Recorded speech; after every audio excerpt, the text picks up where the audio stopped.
Maqaa Abbaa, maqaa Ilmaa, maqaa Hafuura Qulqulluu Waaqa tokkichatti ni amanna. Maqaa Abbaa, maqaa Ilmaa, maqaa Hafuura Qulqulluu Waaqa tokkichatti ni amanna. Maqaa Abbaa, maqaa Ilmaa, maqaa Hafuura Qulqulluu Waaqa tokkichatti ni amanna.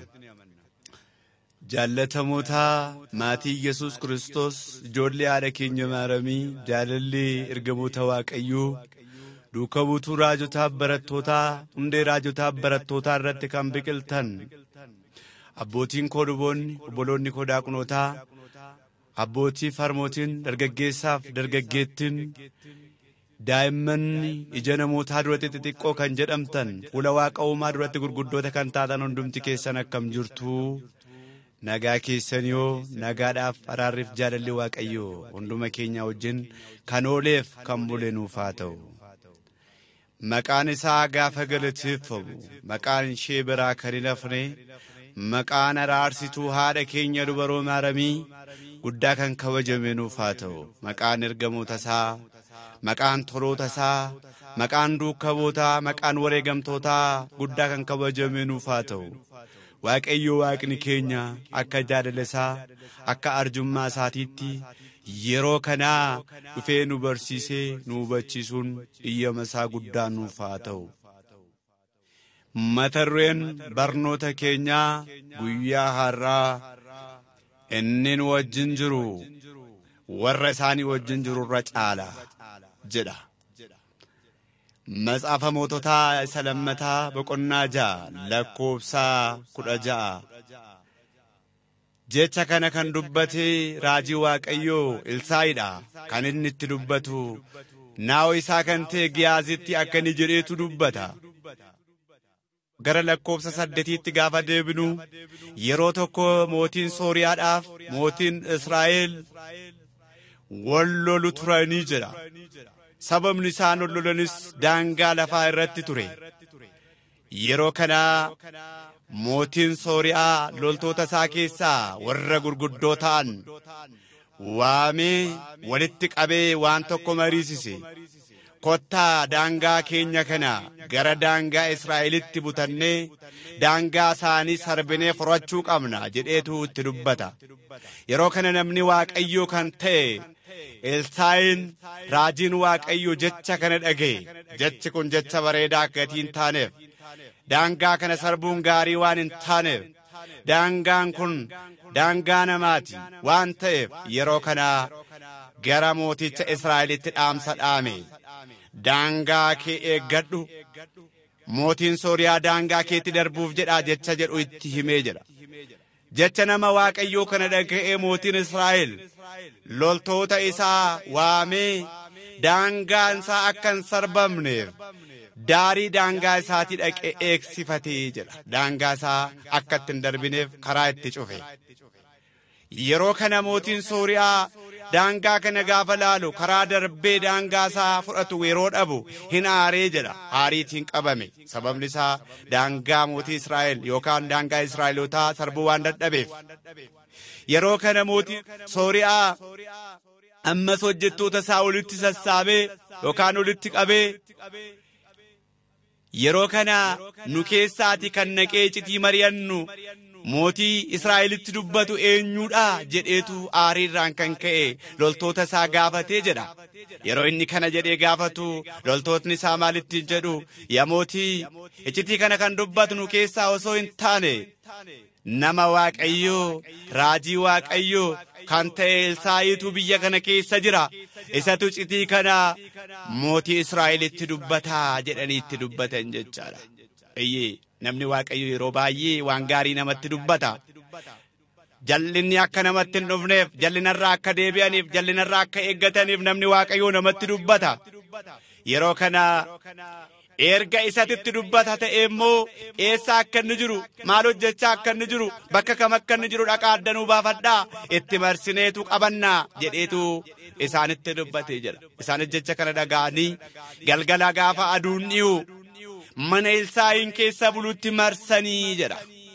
Maaliin marsu laata? Isa eeguun miti isa balleessuun malee isaa wajjin jiraachuuf osoo hin taane isa akka inni hin jiraanneef ture akka inni du'uuf ture yeroo kana halkan guutuu itti marsanii bulani yeroo halkan guutuu itti marsanii bulan lafti bariinaan naawinsaa kan ta'e Giyaaz balbala banatee manaa gaafa gadi ba'u loltoonni jajjaboon meeshaa jajjaboo hidhatanii mana sanatti marsanii jiru baay'ina isaaniirraan kan ka'e naawon Elsaa'i kun baay'ee sodaatee jira maal ilaalee meeshaa isaanii ilaalee humna isaanii ilaalee konkolaataa isaanii ilaalee baay'ee sodaatee baay'ee shakkee ture yeroo kana wayyoo maal goonu loltoonni Sooriyaa nu marsaniitu jiru jedhe yeroo kana Elsaa'iin hin sodaatin jabaadhu ittiin jedhe arras Waaqayyo hin sodaatinaa jabaadhaan hun jechuun iyyama isaa guddaa nuuf haa ta'u yeroo kana jechaadha yaa Waaqayyo warra nu wajjin jiru akka hin arguuf janaa kootii kana naabanii jedheetu kadhatee jira kanaan booda erga Elsaa'iin kadhatee Waaqayyo ija isaa baneef iji isaa gaafa banamuuf naawoo isaa kanaaf Giyaaz iji isaa banamnaan ol ilaalee tulluu irratti gaafa ilaalu warra isa eeguudhaaf qophaa'anii warra isa eeguudhaaf isaan bira jiranii ergamoota Waaqayyoo kumaaf kitalarra kan caalan argee hin gammadee jedha nusitu warra nu eegan argine hin gammanna turre yeroo yaaddofnu yeroo cinqamnu yeroo sodaannu warra nu eegan ija amantiittiin arginu tu arganne itu Waaqayyo ija keenya nuuf bane gaarii ture Waaqayyo ija keenya nuuf banu yeroo kana jechaadha amma immoo maal jedha mootiin kun yookaan Elsaa'iin jechaadha yaa Waaqayyo ija saba kanaa jaamsii jedhe maaliif jaamsii jedharee ija isaanii ittiin ilaalanii humna isaanii abdatanii meeshaa isaanii abdatanii isarratti miidhaa geggeessuu waan dhufaniif inni immoo iddoo meeshaa iddoo humnaa Waaqayyo waan abdatuuf Waaqa malee hafuuraaf kennaa Waaqayyo malee waan abdatu gatii hin qabneef yaa Waaqayyo ati immoo ija isaanii jaamsii jedhe Waaqayyo ija sabaa hamaa gochuuf deemanii kan inni jaamsii jedhe gaafa isaan jaamanii kanaan booda saba kana waame kottaa nama qabachuu barbaaddan akkas hin qabattaniif nama iddoo dhaquu barbaaddan akka dhaqxaniif ani isinin ergaa ittiin jedhe yeroo kana namoonni kun jaamaadha ija hin qabanii hamaa gochuudhaaf ba'anii jaamanii sababa kanaaf saboonni kun ba'anii dhufanii yeroo isaan dhufanii gara mootii Israa'elitti isaan erge mootiin Israa'el akkuma achi ga'aniini maalittiin jedhama moo yaa Waaqayyo ija saba kanaa bani iddoo jiran hawwatanii jedha Elsaa'iin iji isaanii banamnaan lafa jiran hubatanii akka mootiin Israa'el bukkee jiran gaafa hubatan naasuun isaan qabate mootiin Israa'elis isaaniin argee saba gara koo dhufan kana fixuu jedhee isaan Elsaa'i gaafannaan Elsaa'iin lakkii hamaa gochuu dhufaniyyuu atamaa irratti hin geggeessini waan isaan nyaatan kenniifiitii gara biyya isaaniitti isaan ergeettiin jedhe Waaqayyoof galanni guddaan isaaf haa ta'u Elsaa'iin irra bulee kan jiru Waaqayyoodha iyyee Elsaa'i wajjin kan jiru Waaqayyoodha Waaqayyo immoo waan hundumaarra caala Waaqayyo abbootii taayitaa irra jiran caala Waaqayyo warra meeshaa hidhatan caala Waaqayyo warroota humna isaaniitiin nama miidhan caala Waaqayyo rakkoo namarratti kan qopheessan nama balleessuu kan yaadan caala Waaqayyo ni caala Waaqayyo gatii kanaaf jechaadha humna guddaa waan qabuuf Elsaa'i wajjin ta'e saba kana ija isaanii jaamse isaanirraa deebise har'a saba Waaqayyo rakkoon sitti marsuu danda'a beelli sitti marsuu danda'a rakkinniif yaaddoon sitti marsee jiraachuu danda'a waraanni sitti marsuu danda'a dhukkubni sitti marsuu danda'a qofaa taatee biyya ormaa jiraachuu dandeessa qofaan ta'e yoo jettee yaadda'uu dandeessa biyya alaan jira achi keessatti qofaa koodha nan baradha qabxiin dhabe jettee iyyumni sitti marsee maallaqa dhabdee dhukkubfattee sireerra ciiftee fayyaa dhabdee yaadda'uu dandeessa inni kun ammoo Waaqayyoon dhugumatti amantee jirta taanaan ba'aa ta'ee si gararraa goree kan si yaaddessu killaa ta'ee kan sitti marse rakkoo jiru Waaqayyo sirraa akka kaasu amanuu qabda amantee jiraachuu qabda yoo amanne bakka hundumaatti Waaqayyoon wajjin ta'a halkan dukkana keessa guyyaa ifa keessa dhokatee kan nu gaadu kan nu marsu kan nu yaaddessu gararraa keenya goree yaaddoo kan nutti ta'u ba'aatee kan nutti ulfaate Waaqayyo aangoo isaatiin akka nurraa kaasullee amanuu qabna. Waaqayyo nu wajjin ta'uun iyyama isaa guddaa nuuf haa ta'u. Elsaa'i raajii Waaqayyo kennaa Waaqayyoon karatanii dhageessifachuu kennaa ayyaana Waaqayyoo kan akkamitti argachuu danda'e maal dhiisee maal filate jennee adda baasnee hubachuu qabna. Matsaafa moototaa isa tokkoffaa boqonnaa 19 lakkoobsa 19 irraa kaasnee yoo ilaalle seenaa Elsaa'i arguu dandeenya. Elsaa'iin abbaa qabeenyaa beekamaadha. Elsaa'iin hojjettoota nama 11 kan qabu ture. Sangoota cimdii 12 kan qabu. Cimdii 11 hojjettoota qochisiisaa cimdii 12ffaa ofiisaatiif camadee osoo jiru Waaqayyo isa gaafa barbaade isaa wajjin ta'uu gaafa barbaade Iliyaasin raajii isaa amanamaa gara Elsaa'itti erge. Elsaa'iinis gaafa raajii Waaqayyo argu jireenya biyya lafaa dhiise waan na darbu kana dhiise Eliyaas duukaa bu'uu filate. Arras waan darbu dhiifne Waaqayyoon filannu. Jireenya addunyaa kanaa dhiifne aangoo keenya dhiifne taayitaa addunyaa dhiisne qabeenya keenya dhiisne ogummaa keenya tuffanne jiruuf jireenya addunyaa kanaa akka ni darbu beekne Waaqayyoon filannu. Yoo isa filanne bara baraan jiraanna waan ta'eef Waaqayyoon wajjiniin haa ta'u. Yeroo kana Elsaa'iin jechaadha Waaqa duukaa yookaan Eliyaas duukaa bu'ee jedha. Eliyaasiin filatame Eliyaas duukaa bu'e ayyaanni Waaqayyoo Eliyaas irra gatii jiruuf innis ayyaana Waaqayyoo argachuudhaaf Eliyaas duukaa bu'e jedha. Har'as nus Waaqayyo duukaa akka buunu qulqulloota Waaqayyoo ergamoota Waaqayyoo duukaa akka buunu Waaqayyo nuuf ayyamu. Matsaafa moototaa isa lammataa boqonnaa 2 lakkoobsa 9 irratti argachuu dandeenya. Laga bishaanii erga ce'anii Eliyaasii ol ilaalee osoon si duraa ol hin fudhatamin waanan siif gochuu danda'u anatti dubbadhu jedheetu Elsaa'i gaafatee jira. Maaliif yeroo inni itti ol ba'utu ga'e yeroo itti hojii isaa hojjechaa ture raajii hedduu raawwachaa ture Eliyaas yeroo inni itti gara Waaqayyootti ol fudhatamu ga'e iddoo isaa immoo Elsaa'i bakka buusee akka inni erga isa barsiise erga isa hubachiise akka inni akka isaa hojjetuuf Eliyaasii Elsaa'i bakka buusuu barbaade. Yeroo kana maal barbaadda jennaan Elsaa'iinis qabeenya addunyaa kanaa naaf kennin jenne ogummaa naa kennin jenne yookaanis immoo aangoo kan biraa naa kenni jedheen filanne. Hafuurri inni sirra ture sun kennaan sirra ture sun raajii gochaa isa turte sana kennaati sirra ture sun dachaa lamatee akka hin arraboon barbaada jennaan. Ituun yeroon ol ba'u na argite siif gaarii ture ittiin jedhe.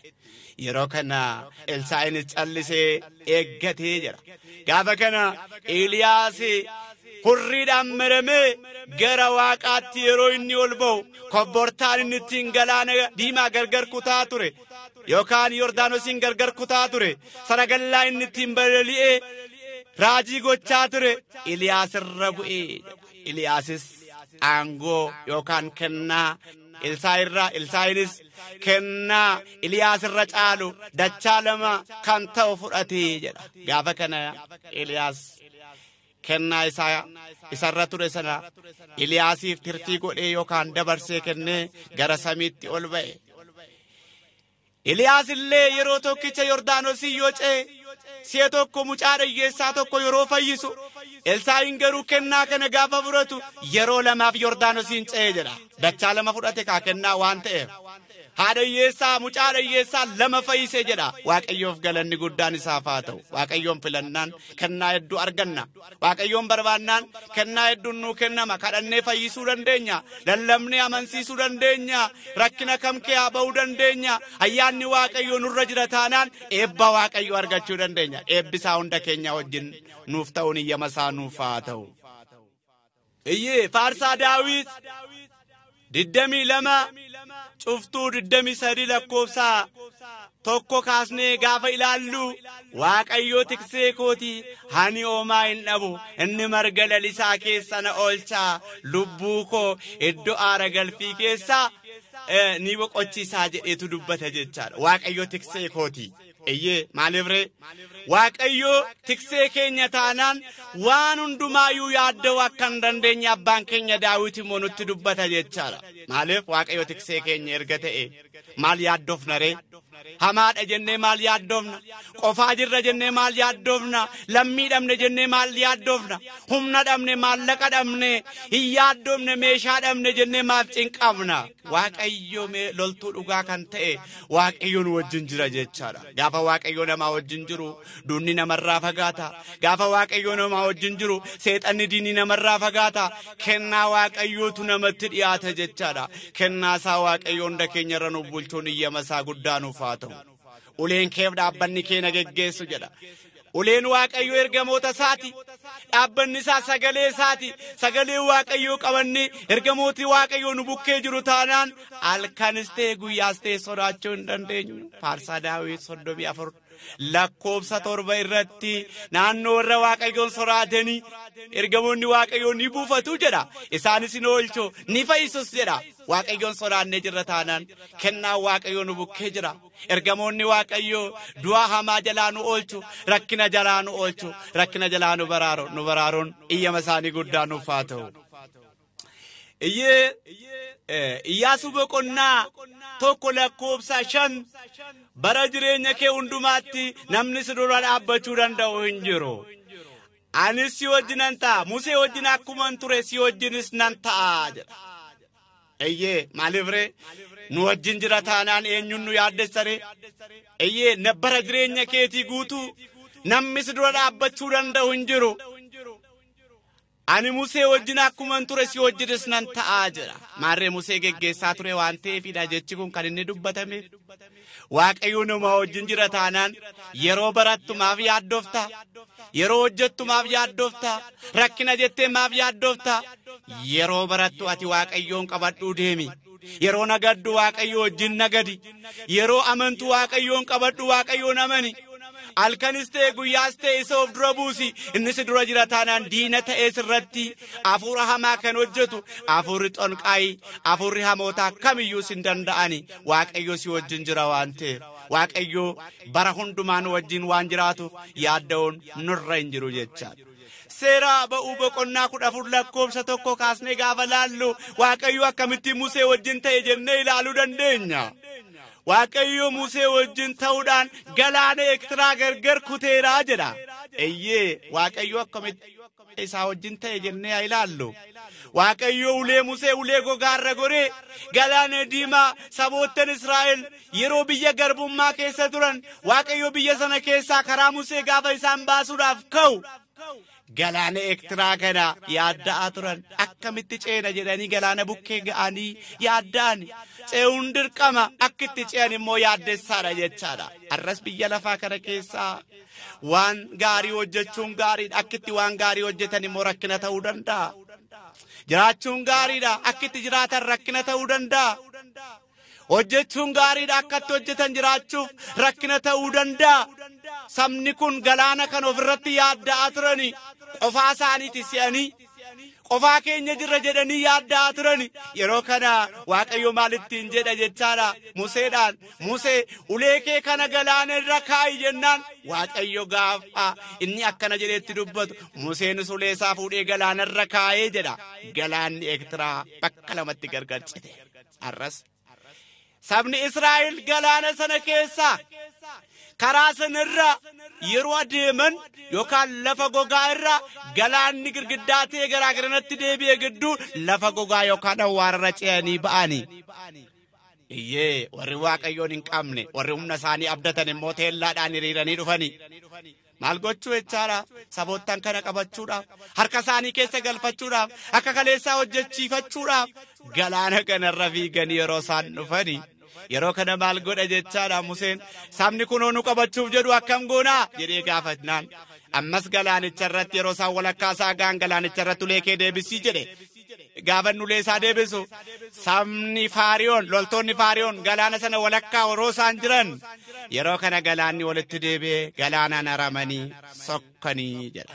Yeroo kana sabni Israa'el hin ceene. Iyyee Waaqayyo waan nu yaaddessu nu duukaa jiraatee waan nu yaaddessu raajii isaarra goree nama isaarra goree ergamoota isaarra goree Waaqayyo waanta nu yaaddessu nu jalaa buqqisa. Iyyee arras addunyaa kanarraa yerooti gara Waaqayyootti deebi'a jettee yaad akka loltoota Faariyoon kan si dura goranii kan si dhowwuudhaaf barbaadan afurri hamootaa afurri seexanaa gara Waaqayyootti akka hin deebine akka hin isaan galle akka qalbii kee jijjiirrattee mootummaa Waaqayyoo argachuu hin dandeenye akka waan gaariin hojjenneef kan si godhu yoo jiraate Waaqayyoon cimsitee kadhachuu qabda. Yoo si dhiisee baqataa Waaqayyoo wajjin jiraanne afura hamaa ofirraa ifannee akka jiraannu Waaqayyoo hunda keenya wajjin ta'uun iyyama isaa guddaa nuuf haa ta'u. Yeroo kana mootichi kun wallaalchisaa tureera garuu isaan Waaqayyootiin galaana kana ce'ani. Arras wallaalchifaminaa biyya lafaa yookaan biyya lafaanin wallaalchifaminaa iyyaaddainaas Waaqayyoon qabadhaa. Iyyee mammaaksa tokkotu ture. Mammaaksi kun maal jedhaa yoo jettan abbaa manaaf haadha manaatu turanii jedha. Yeroo tokko abbaan manaa machaa'ee haadha manaa isaa waan tokko gaafachaa ture. Maal jedhee gaafataa? Yaa jaartii koo dhuguma na jaallattaa jedheetu gaafatee jira. Yeroo kana iyyee isinin jaalladhaa jetteen. Maal abbaa keef na jaallatta jedheetu reebuu qabe. Yeroo inni reebuu qabu sa'aatii makanaa lakkii isinin jaalladhu jetti ammammoo. Gaafa isheen maaliif ammammoo maaliif nan jaallattu seera guutee si fuudhee miinzee sitti karadhee sin fuudhee ati garuu ammammoo sin jaalladhu naan jechaa jirta jedhee ammas reebuu qabe. Yeroo sadaffaa gaafa kana uwweetti eeyyiteetu saba koo naaf dirmadhaa walii wallaalchisee na ajjeesuuf jedha jette. Iyyee maaliif akka jetti? Yeroo isheen sin jaalladha jette maaf na jaallattattiin jedheera waan ta'eef. Yeroo isheen sin jaalladhu jettu immoo maaf na jibbitattiin jedheera waan ta'eef. Wanni kun walii wallaalchisaan. Arras biyyi lafaa nuti keessa jirru kun biyya lafaa Waaqayyoon akka nuti hin qabaanneef waliin wallaalchisaa jirudha. Waaqayyoon nu dagachiisaa jirudha. Waaqayyoon nu irraanfachiisaa jirudha. Ogummaa fakkaatee jireenya addunyaa fakkaatee taayitaa fakkaatee alamii kanaa yeroo inni dabarsee gara biraatti dabarsaa jiru waan ta'eef yeroo kana walii wallaallee akka hin duuneef of eeggachuuti qabna jechaadha. Seera uumamaa boqonnaa 28 lakkoofsa 10 hanga 16 yoo ilaalle Waaqayyo Yaaqoobitti abjuudhaan mul'atee jira. Yaaqoobii iyyee finoota loozaa irratti jechaadha. Obboleessa isaa Esawu baqachaatu ture. Maaliif hangafummaa irraa fudhatee yeroo inni baqatu sana Yaaqoob Esawun ari'ee dadhabee biraa deebi'ee jedha.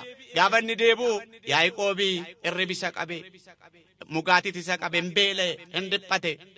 Finoota loozaa yookaan caakkaa sana keessatti bineensi nama nyaatu gaanfa kan qabu gammaa kan qabu kan nama sodaachisan shiftaan caakkaa sana keessatti jira ture. Yeroo kana Yaaqoobii waan tokko ture.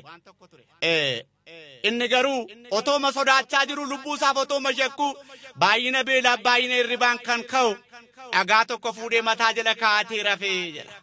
Yeroo inni rafu mislalii tokko arge. Mislaliin kun lafaa kaatee hanga samii kan geessu ergamoonni irra bu'anii irras kan ol ba'an arge. Riba isaa ka'ee lakkoofsa 16 irratti anatu hin beekne malee iddoo kana Waaqayyootu jira jedheen.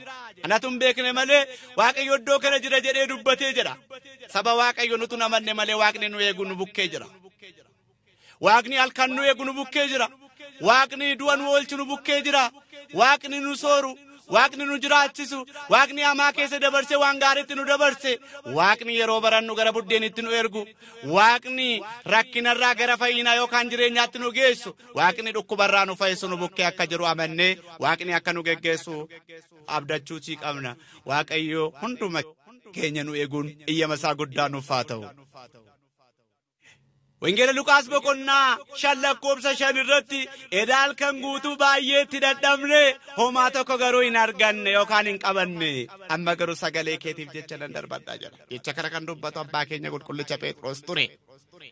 Sababni isaa gaafa Waaqayyo isaan bukkee hin jirre halkan guutuu qurxummii qabuudhaaf galaana galaana Galiilaa bukkee turaniiru. Qurxummii garuu qabachuu hin dandeenye. Gaafa Yesuus Kiristoos isaan bukkeetti argamu garuu qurxummii baay'ee qabatanii. Qurxummii 153 qabatanii. Har'as addunyaa kana irraati waan baay'ee qabuudhaaf Waaqa dhiiftanii Waaqarraa adda baatanii kan deemtan yookaan kan deemnu Waaqayyoon alatti homaa tokko argachuu hin dandeessan gara Waaqayyootti deebi'uutu nurra jira. Waaqayyoon alatti barannee buddeena bira ga'uu hin dandeenyu. Waaqayyoon alatti fuuneeti daarii yookaan immoo gaa'ila dhaabbannee jiraachuu hin dandeenyu. Waaqayyoon alatti nagannee milkaa'uu hin dandeenyu. Waaqayyoon alatti addunyaa kana keessatti duroomuu hin dandeenyu. Waaqayyoon alatti jireenya addunyaa kanaa keessaa waan tokko bu'aa tokko hin argannu. Waaqayyoodha bu'aan keenya. Yoo Waaqayyo jedhe waan hundumtuu harka keenya keessa jira waan gaarii hojjennu. Yeroo nagannu yeroo barattu inni barattu daftarii bichaa baatteen deemin baradheen buddeena dhabe jettee akka yaaddofnetti. Inni nagaddu qofaa keen nagadeen bu'aa dhabe akka hin jennetti yeroo nagaddu bu'aa akka argattutti Waaqayyoon qabaadhu. Mana kee keessaa, laphee kee keessaa, yaada kee keessaa, sammuu kee keessaa Waaqayyoon qabaadhu. Isatu si geggeessa waan ta'eef. Matsaafa Daani'el boqonnaa 3 lakkoofsa 8 hanga 14 yoo ilaallu argachuu dandeenya. Warri Waaqayyo wajjin jiran maal keessa akka oolan, maal keessa akka baraaraman, Waaqayyo isaanii wajjin ta'e maal akka isaaniif godhe ilaaluu dandeenya. Ijoollee sadan Anaaniyaa, Azaariyaa, Misaa'el warra jedhaman mootichi Baabiloon Naabukeednaatsor abidda bobeessee abiddatti gaafa isaan gatu yookaan isaan gatuuf jedhee yeroo inni gorsa isaan gorsu isinii gara Waaqa kootiitti sagadaa, Waaqa kootiif jilbeenfadhaa, Waaqa kootiif aarsaa dhiyeessaa jedhee yeroo inni isaaniin ajaju lakkii nuti Waaqa keef hin sagannu, Waaqa harka keetiin hojjetteef hin sagannu, nuti Waaqayyo keenyaaf malee gaafa isaan jedhanii waan harka koo isin oolchu hin jiru gaafa inni jedhu abidda kanatti darbatamtanii gatamtu gaafa inni jedhu Waaqni nu itti amannu abiddatti qopheessite kana nu oolchaa, nun oolchullee osoo ta'e nuti Waaqatti dhaabdee kanatti hin sagannu jedhan. Yeroo kana Naabukeednaatsor mootichi Baabiloon jechaadha ijoollee kana abidda lafarraa irra baay'inni isaa yookaan ciminni isaa dachaa 7 kan caalu abidda bobeessisiisee ijoollee sadan abidda keessa buusee jedha. Waaqayyo gaafa kana isaanii wajjin jira waan ta'eef dhugumaan Waaqni isaan amanan gidiraa keessatti abidda keessatti isaan dhiisuu hin barbaanne, du'a jalatti isaan dhiisuu hin barbaanne, isaaniin dagachuu hin barbaanne, isaaniin oolchuun fedhii isaati. Sababa kanaaf ergamaa isaan gafa ergamootaa isa lammataa qulqullaa Gabreelii gara isaanitti erge. Qulqullaa Gabreeliin arfaffaa ta'ee isaan gidduutti mul'ate abiddicha bishaanitti jijjiireen dhaamse jedha. Waaqayyoof galanni guddaan haa ta'u. Yeroo kanaas taanaan gidiraaf abidda biyya lafaa kana kan dhaamsu haala laaltanii haala biyyi lafaa keessa jirtu kana laaltanii sodaachuu hin qabdan. Waaqayyoon amanuu dhiisuu hin qabdan. Waaqayyoon abdattanii Waaqayyo wajjin deemuun yeroo kamiin illee ni barbaachisa jechaadha. Waaqayyo wajjin akka jiraannu abidda dhaamsa Waaqayyo keenya bishaan hin barbaadu. Humna hin barbaadu, aangoo kan biraan barbaadu, sagalee isaatiin waan hundumaa godha.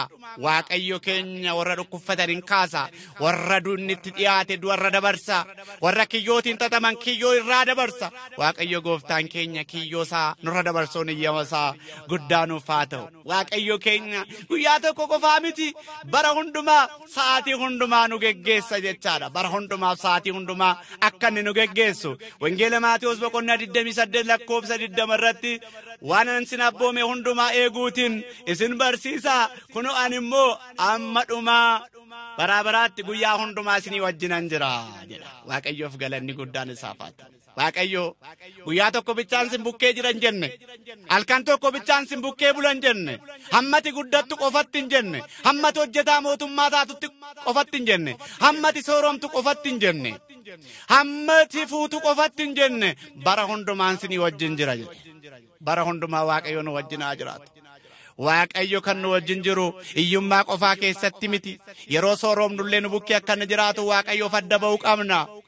Qabeenya keenya tuffannee Waaqayyo irraa adda baanee jiraachuu qabna. Waaqayyo bara hundumaa nu wajjin jira. waaqayyo akkamittiin wajjin jiraata jennee immoo ilaaluutii qabna. Abboomamuu qabna. Sagalee isaa dhaga'uu qabna. Sagalee jireenya bara baraa argachuudhaaf isaaf ajajamuu qabna. Kan inni nuun jedhe dhageenye mootummaa isaatiif qophaa'uutii qabna. Maarree abbaan keenya Elsaa'iin inni nu wajjin jiru warra isaanii wajjin jiru caalaa jedhe. Kanaafiyyuu inni hanga bara baraatti isinii wajjin jiraadha jedhe. Waaqayyoof galanni guddaan isaaf haa ta'u. Isa nu barsiise, isa nu geggeesse, isa nu gorse, isa nutti dheekkameef maqaan isaa guddaa kan galateeffame nuuf haa ta'u. Galanni waaqayyoof haa ta'u.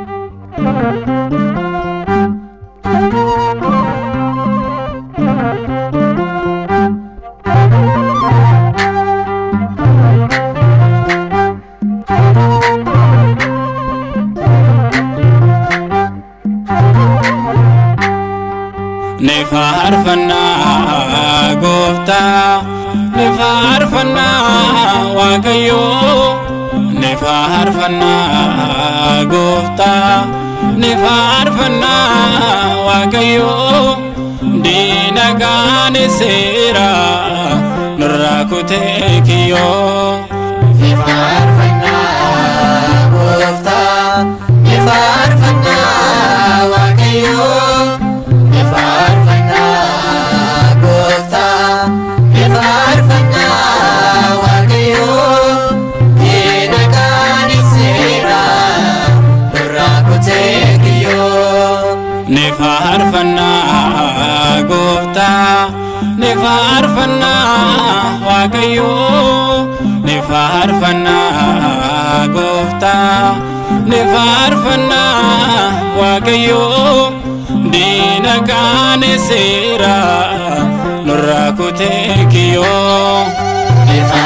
Nefaarfannaa gooftaa, nefaarfannaa waaqayyoo, nefaarfannaa gooftaa, nefaarfannaa waaqayyoo, diina gaaneseera nurraa kutee kiyyoo. Nu balleessuudhaaf karoorri diinaa kan nu gargaaru nuti waaqayyoo ni qabna.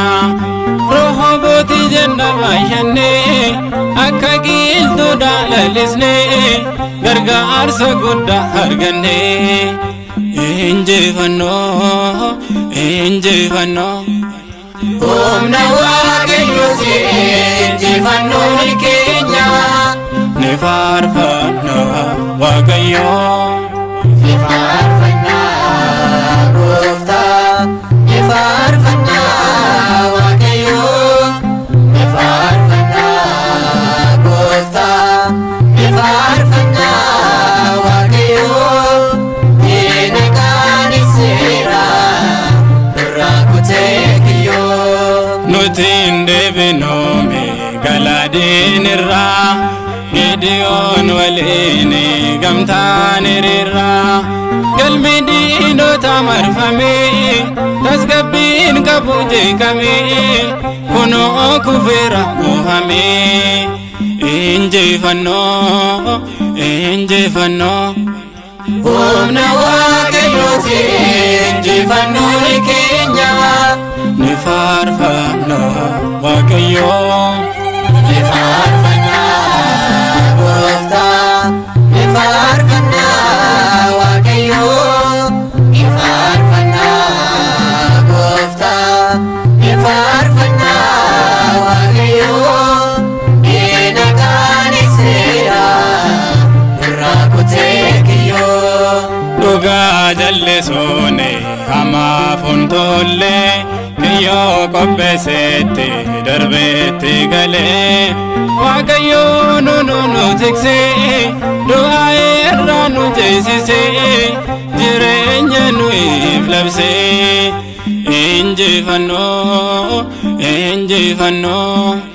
Humna waaqayyooti injifannoon keenya. Nefaarfannaa waaqayyoo. Nefaarfannaa gooftaa, nefaarfannaa waaqayyoo, nefaarfannaa gooftaa, nefaarfannaa waaqayyoo, diina gaaneseera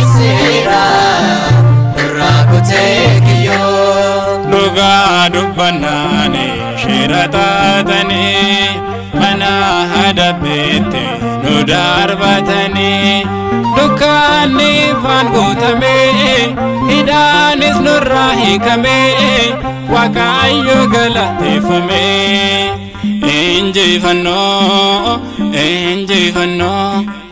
humna waaqayyooti injifannoon keenya ne faarfanna waaqayyo